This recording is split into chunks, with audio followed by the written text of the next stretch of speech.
하나님의 말씀은 시편 18편 1절에서 6절 말씀, 우리 한 목소리로 함께 읽겠습니다. 시작. 나의 힘이신 여호와여, 내가 주를 사랑하나이다.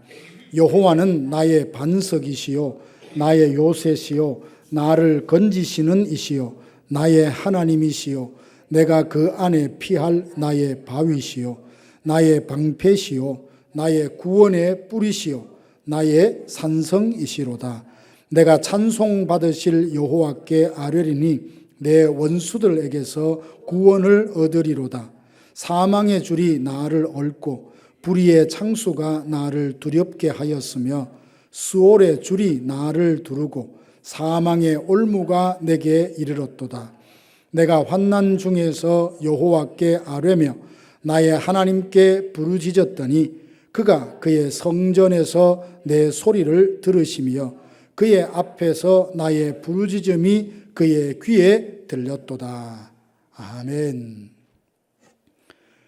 광야는 거칠고 메마른 땅으로 풀 한 포기 또 물 한 모금 얻기가 힘든 황폐한 땅이죠.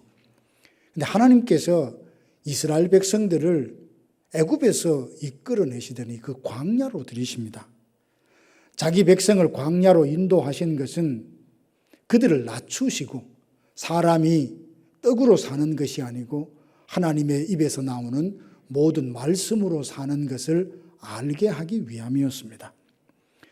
광야란 시내 광야나 유대 광야처럼 어떤 땅이 황폐한 장소만을 뜻하지는 않습니다.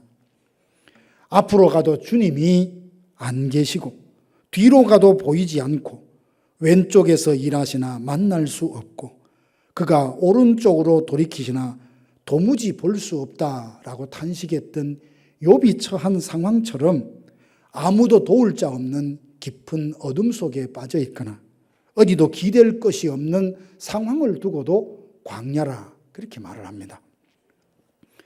진 에드워드가 쓴 세왕 이야기라는 책에 보면 다윗은 사울이 교장으로 있는 광야 학교에 입학했다 이런 재미있는 표현을 썼는데 실제로 다윗은 광야를 겪었던 사람입니다.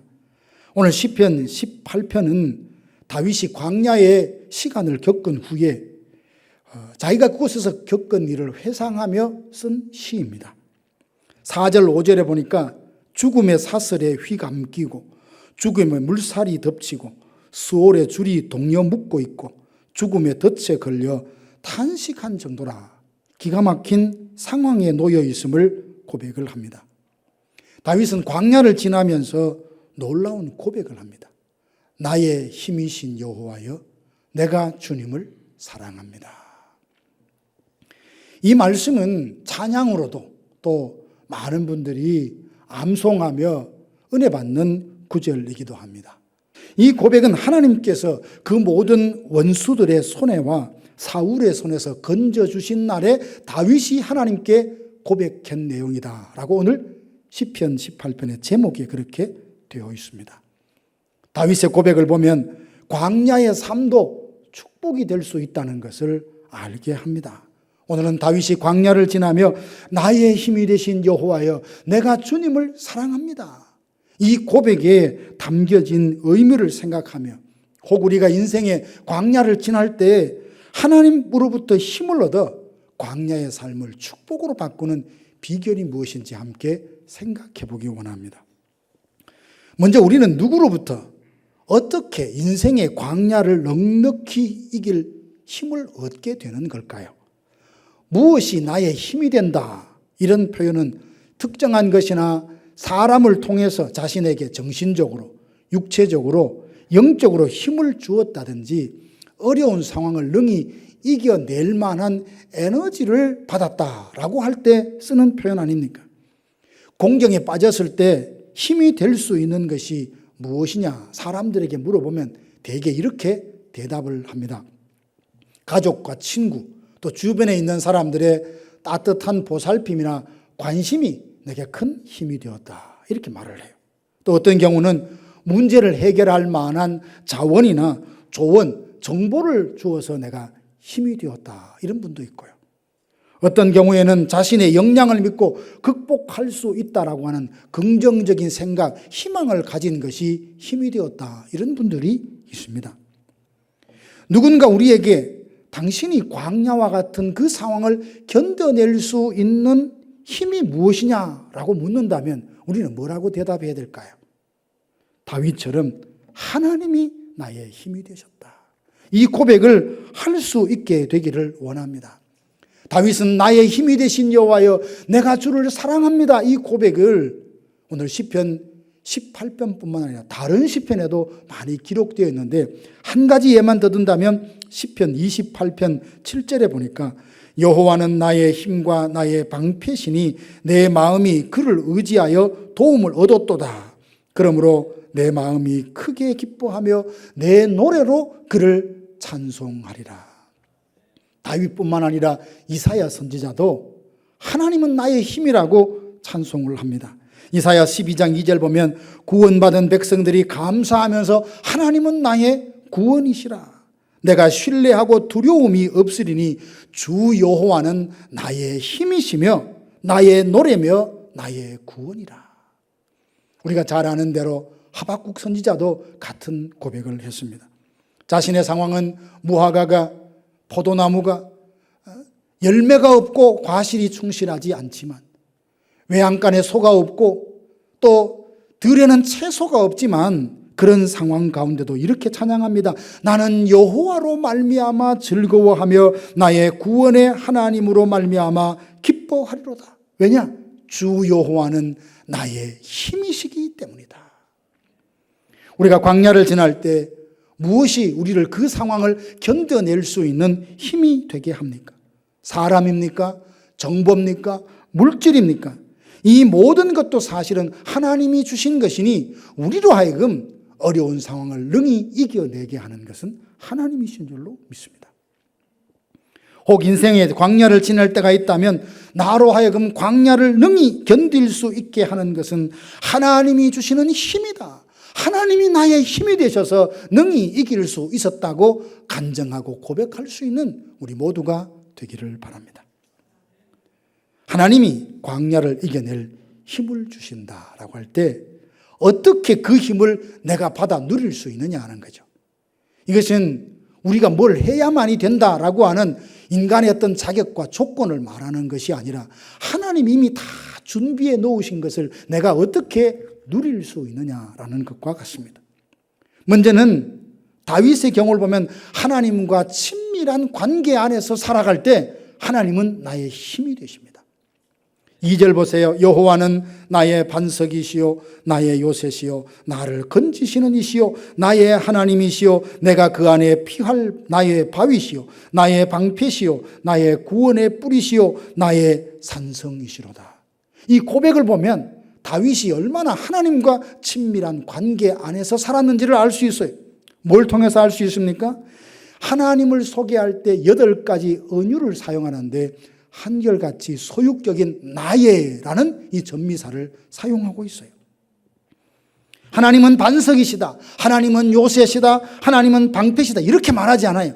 하나님은 나의 요새, 나의 반석, 나의 하나님, 나의 방패, 나의 머리를 드시는 분이시다. 나의 하나님이라고 계속 반복하여 말합니다. 하나님과 아무런 관계가 없다면 하나님은 어떤 분이다라고 설명은 할 수 있지만 나의 하나님, 나의 방패, 나의 산성이라고는 고백할 수 없을 겁니다. 우리 교회에 소속된 성도들만이 그레이스 교회다, 우리 교회라고 말할 수 있는 것 아닙니까? 모든 성도들에게는 하나님과 친밀한 관계 안에 살면서 하나님의 능력과 지혜와 부요함을 누릴 수 있는 특권이 이미 주어진 것을 믿습니다. 그러니 하나님 앞에, 사람들 앞에 당당하게 하나님은 나의 하나님이다. 나는 하나님의 사랑받는 자녀라고 주저없이 고백하고 말할 수 있기 원합니다. 하나님은 나의 반석입니다. 그 능력은 나를 건지시는 데 사용하실 것이요 하나님의 부요함으로 나를 부요케 하실 것이라는 것, 이 믿음으로 나의 하나님, 나의 반석, 나의 산성, 나의 방패가 되신다고 고백할 때 하나님은 나의 힘이 되십니다. 사랑하는 성도 여러분, 여러분에게 하나님은 정말 어떤 분이십니까? 저 멀리 계시는 분인가요? 감히 부를 수도 가까이 할 수도 없는 두렵기만 한 분이십니까? 언제나 나와 동행하시는 주님이십니까? 부르면 대답해 주시고 손 내밀면 붙들어 주시고 하나님의 지혜와 능력으로 나를 복되게 하는 일에 사용하신다는 것, 하나님의 부요함을 내가 상속받게 될 것이라는 것을 믿으시기를 바랍니다. 하나님의 사랑과 지혜와 능력이 어떠함을 체험한 후에 우리가 하나님 안에 있어 하나님이 나의 힘이 되신다, 이것을 실제로 삶 속에 고백하고 누릴 수 있게 되기를 원합니다. 다윗이도 하나님과 친밀한 관계 안에 있었다는 것을 알 수 있는 것은 하나님에 대해서 말하는데 한두 가지만 말해도 되잖아요. 하나님은 나의 방패시다, 나의 산성이다. 근데 무려 8번이나 반복합니다. 이렇게 말하는 다윗의 심정이 어떤지 여러분 느껴지십니까? 예를 들어서 어떤 아내가 자기 남편을 이렇게 소개한다고 한번 생각해 보십시오. 우리 남편요, 나한테 참 자상해요. 나에게 사랑한다고 고백도 해주고요, 나를 보면서 늘 예쁘다고 말해줘요. 나에게 선물도 사줘요. 생일이 되면 꽃을 한 번도 잊지 않아요. 나를 행복하게 하려고 무척 애를 쓰고요. 내가 먹고 싶어 있다면 직접 요리도 만들어줘요. 내가 짐을 들면 무거울까 봐 다 들어줘요. 말하자면 끝이 없어요. 이렇게 말하는 여성분의 마음속에 자기 남편에 대해서 어떻게 생각하고 있는 겁니까? 참 사랑하고 고맙게 여기고 나는 당신과 결혼 생활이 행복합니다 라고 말하는 거잖아요. 그런데 사랑도 관심이 없다면 뭐라고 말할까요? 그 인생, 내 인생의 원수도 아니고 왼수예요. 또 재밌는 코미디에 보니까 로또라 하더라고요. 로또. 와 라고 했더니 사실 알고 보니까 너무 안 맞다는 거예요. 아무것도 맞지 않아서 남편은 내 인생에 로또라 그러더라고요. 여러분, 관계가 좋지 않으면 그 좋지 않음이 말로 행동으로 드러나는 것 아닙니까? 다윗은요, 하나님을 한두 가지 말로 설명하는 걸로 이 성에 안 차요. 하나님은 나의 산성입니다. 피난처입니다. 요새가 되십니다. 나의 구원의 뿔이 되십니다. 8번 설명하는 것은 하나님이 어떤 분인지 다 말하고 싶은데 그 수많은 표현도 성에 안 찬. 그만큼 하나님 생각하면 기쁘고 행복하다는 것을 말로 고백 속에 지금 다 표현하고 있는 겁니다. 우리는 예수님을 영접함으로 하나님의 자녀가 되는 권세를 이미 얻었습니다. 예수님 때문에 하나님의 능력, 지혜, 부요함을 내 것으로 누릴 수 있는 특권이 우리에게 이미 주어진 겁니다. 하나님과 친밀한 관계 안에 살면서 영적인 사귐을 나누는 성도들은 하나님의 그 은혜, 지혜, 부요함이 어떤 것인지 삶 속에서 누리며 살아갑니다. 예수 그리스도를 통해 우리는 죄 사함을 받았고 의롭다함을 인정받았고 하나님의 자녀라는 권세를 받았습니다. 그러므로 날마다 그 친밀한 관계 안에서 영적인 사귐을 나눔으로 아무것도 없으나 모든 것을 가진 자와 같은 영적인 부요함을 누리며 사는 우리 모두가 되기를 바랍니다. 그리고 항상 기도하여 응답을 받아 하나님이 어떤 분인지 아는 자가 하나님이 나의 힘이다 라고 고백할 수 있고 하나님이 그에게 힘이 되어 주십니다. 6절 보면 내가 환난 중에서 여호와께 아뢰며 나의 하나님께 부르짖었다 라고 말합니다. 하나님은 다윗이 부르짖는 소리를 들으셨습니다. 부르짖고 들으셨다는 이 한마디 말 안에 얼마나 많은 내용이 담겨져 있었겠습니까? 다윗은 크고 작은 어려움을 만날 때마다 하나님께 기도했고 하나님은 응답하시니 기도의 응답이 쌓이면서 하나님이 어떤 분인지 하나씩 하나씩 알아가게 되었습니다. 시편 150편 중에 절반 이상이 다윗의 시입니다. 그리고 다윗의 시의 대부분은 다윗의 기도입니다.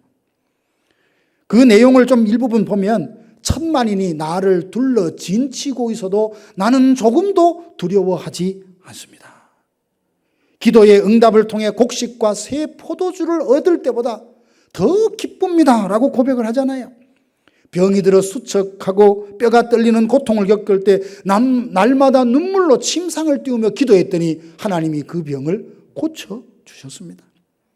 기도할 때 눈동자같이 지키시고 주의 날개 그늘 아래 감추시고 압제하는 악인들로부터 지켜주셨습니다. 이렇듯 다윗은 기도하고 그 응답해 주신 하나님을 경험하게 되면서 하나님 이런 분이었지. 하나님 이런 분이었지. 하나님을 아는 지식의 깊이와 넓이와 높이가 점점 더 확장되었던 겁니다. 다윗은 기도하고 응답받으면서 하나님이 어떤 분인지 구체적으로 고백을 하지 않습니까? 하나님은 곤고한 자를 멸시하거나 싫어버리지 아니하시는 분이시다. 사망의 음침한 골짜기로 다닐지라도 주의 지팡이와 막대기로 나를 안위해 주시는 분이라. 자기 백성을 친밀히 여기시며 존중히 여기신다고. 자기 백성에게 힘을 주시고 평강을 주신다고. 노염은 잠깐이고 은총은 영원한 분이다. 슬픔을 변하여 기쁨이 되게 하시고 베옷을 벗기고 기쁨으로 띠띠우게 해주시는 분이라. 저녁에는 울음이 깃들할지라도 아침에는 기쁨을 주시는 하나님이라. 나의 갈 길을 가르쳐 보이고 주목하여 훈계하시는 분이란 등 하나님이 어떤 분인지 많은 시편에서 그는 고백을 합니다.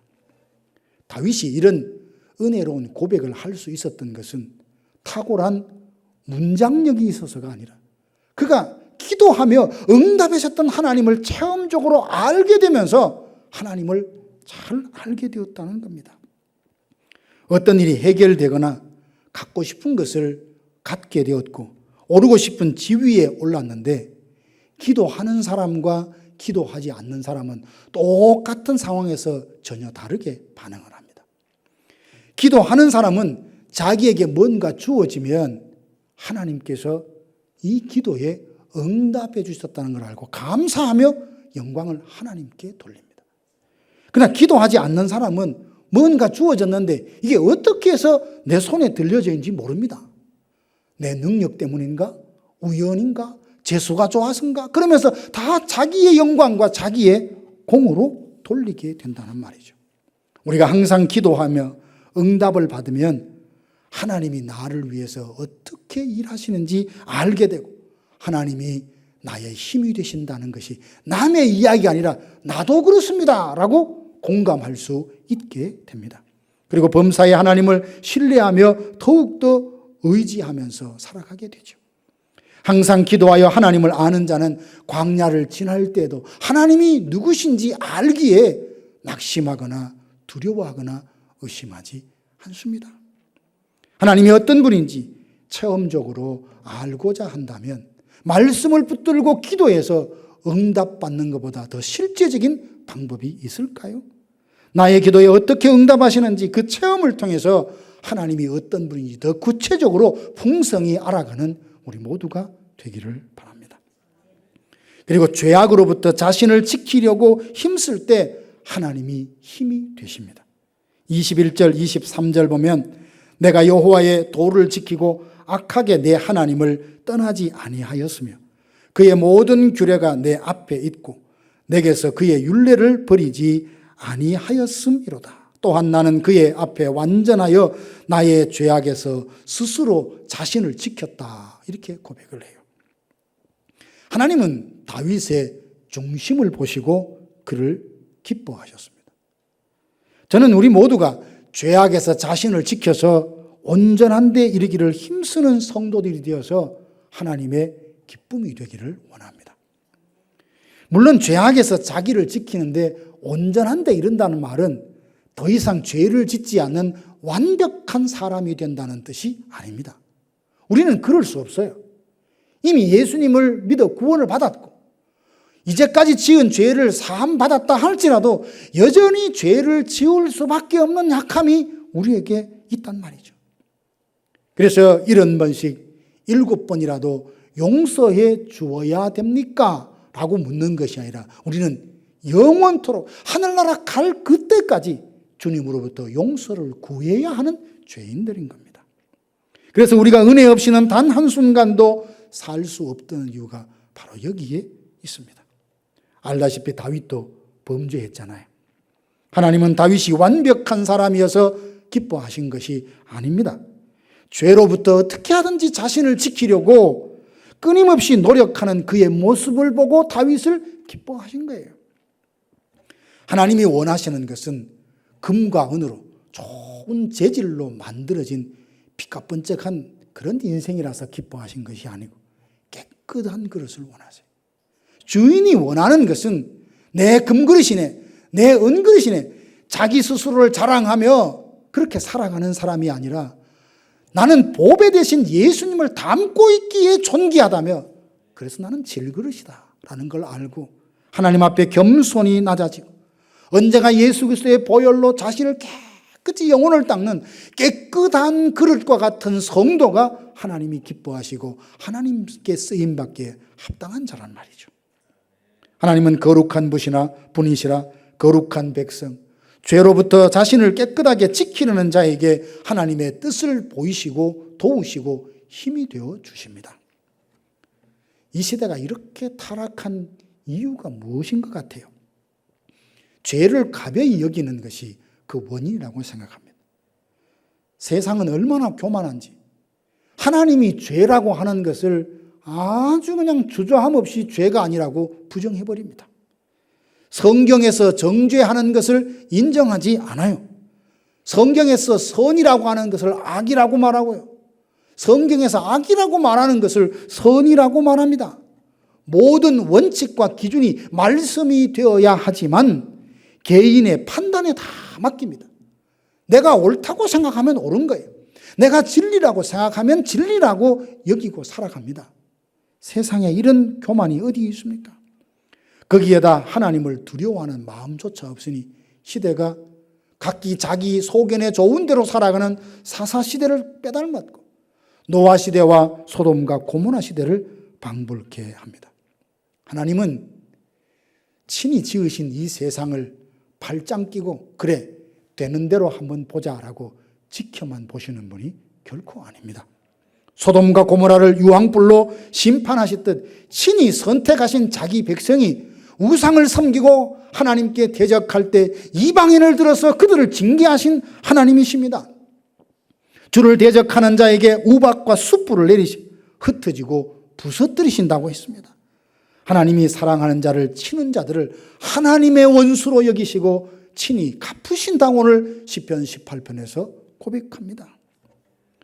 대신 죄악으로부터 자신을 지켜 깨끗하게 온전하게 살려는 자에게 하나님이 은혜를 주시는데 24절 보니까 여호와께서 내 의를 따라 갚으시되 그의 목전에서 내 손이 깨끗한 만큼 내게 갚으셨도다. 갚으셨도다. 이 세상에는 억울한 일 참 많습니다. 행한 대로 보상이 주어집니까? 그렇지 않습니다. 정직하게 살아가면 반드시 복을 받습니까? 승리합니까? 그렇지도 않습니다. 그러니 정의, 진실, 하나님의 말씀대로 살고자 하는 동력을 사람들이 다 잃고 맙니다. 그렇게 살아서 뭐해? 라는 자조 섞인 원망과 불평을 하게 되죠. 그러나 우리가 기억해야 될 것은 이 땅에서든 언젠가는 하나님은 공의로우시다. 언젠가 그 행한 대로 악은 심판하신다는 사실이 두려워해야 합니다. 이 믿음이 있으면 하나님에 대한 공의에 대한 신뢰가 있으면 결코 함부로 죄를 지을 수 없습니다. 내 마음 중심에 정말 순결과 거룩을 사모하는 마음이 없다면 정말 많은 사람들을 믿음으로 이끌어야 될 영적 지도자들도 엉뚱한 행동과 발상을 한다는 것을 보게 됩니다.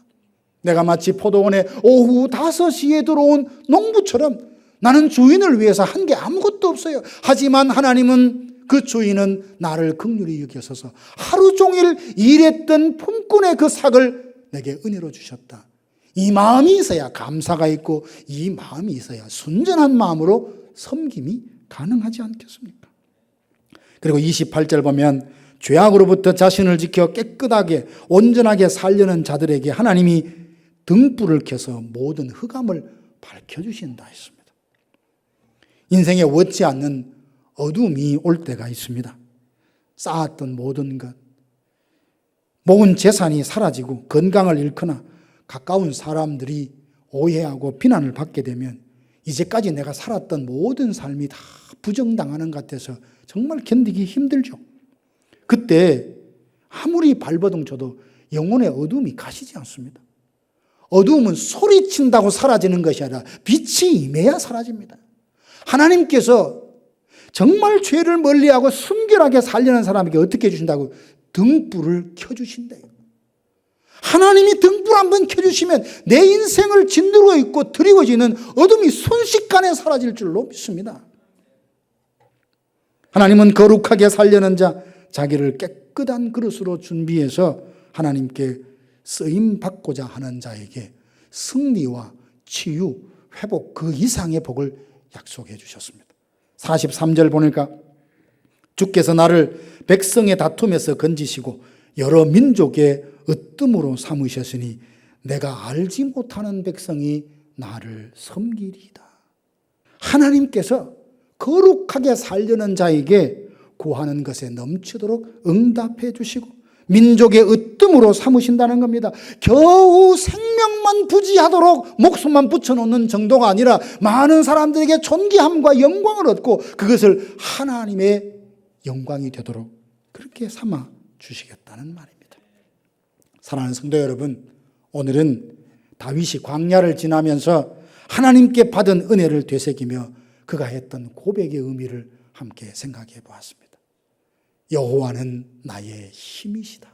그러니 나는 주님을 사랑합니다 라고 고백을 합니다. 여러분, 살면서 힘이 필요하지 않습니까? 그렇다고 아무에게나 무릎 꿇고 나에게 힘 좀 달라고 그렇게 할 수는 없잖아요. 이 시대는 바알에게 무릎 꿇지 않는 강인한 용사, 깨끗한 그릇처럼 자신을 거룩하게 지킨 사람, 신실한 예배자가 하나님이 나의 힘이라 고백하는 그런 성도들을 필요로 합니다. 다른 그 무엇이 내게 힘이 될 것이라는 기대를 다 버리고 하나님 한 분만으로 나는 만족합니다. 이런 믿음으로 하나님의 구원과 인도하심과 채우심을 기다리며 기도하며 기대하며 사십시다. 돈의 힘으로 이때까지 나 버틴 거 아니야. 그 사람이 있어 나 살아났잖아. 이런 말이 아니라 하나님이 나를 살리셨다고. 하나님이 나를 고치셨다고. 하나님이 모든 것을 하셨다. 나를 통해 모든 사람의 시선이 하나님을 향하게 할 수 있는 이런 성도들이 되십시다. 사랑하는 성도 여러분, 우리는 잠시 있다가 사라질 허망한 것을 위해 살도록 부름받은 사람들이 아닙니다. 우리에게는 세상이 알지도 못하고 상상도 하지 못하는 영광스럽고 존귀한 사명을 받았습니다. 우리에게 이 사명을 감당하려면 힘이 필요합니다. 말씀대로 살려면, 나의 존재가 하나님께 기쁨이 되려면 그렇게 살아낼 수 있는 힘이 필요합니다. 그런데 다윗의 고백을 통하여서 하나님이 나의 힘이 되신다는 것을 우리가 믿어야 합니다. 하나님은 자기 백성에게 힘을 주십니다. 자기 백성에게 힘이 되십니다. 하나님과 친밀한 관계 안에서 살아가는 자에게 광야와 같은 상황을 능히 견딜 수 있는 힘과 지혜를 주실 줄로 믿습니다. 물질이, 사람이 정보나 지식을 통해 얻는 힘 가지고는 하나님의 뜻대로 살아가기에는 부족합니다. 오직 하나님이 주시는 힘으로야만 가능합니다. 오직 힘으로도 능으로도 아니 되고 나의 영으로 성령으로만 된다고 하신 말씀입니다. 누가 하나님의 마음에 합당한 자 되어 주의 능력을 이 땅에서 힘입으며 살아갈 수 있을까요? 하나님과 친밀한 관계 안에 사는 사람입니다. 환난 중에 부르짖어 기도 응답을 통하여 하나님을 아는 지식에 부유함에 이르는 사람입니다.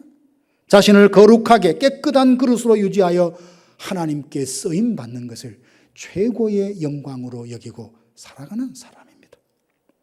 우리가 하나님이 찾으시는 바로 그 사람이 되어 예수 그리스도를 통하여 성령을 통해서 부어주시는 능력과 지혜와 부요함을 날마다 누리며 사는 복된 성도들 되시기를 주님의 이름으로 축원합니다.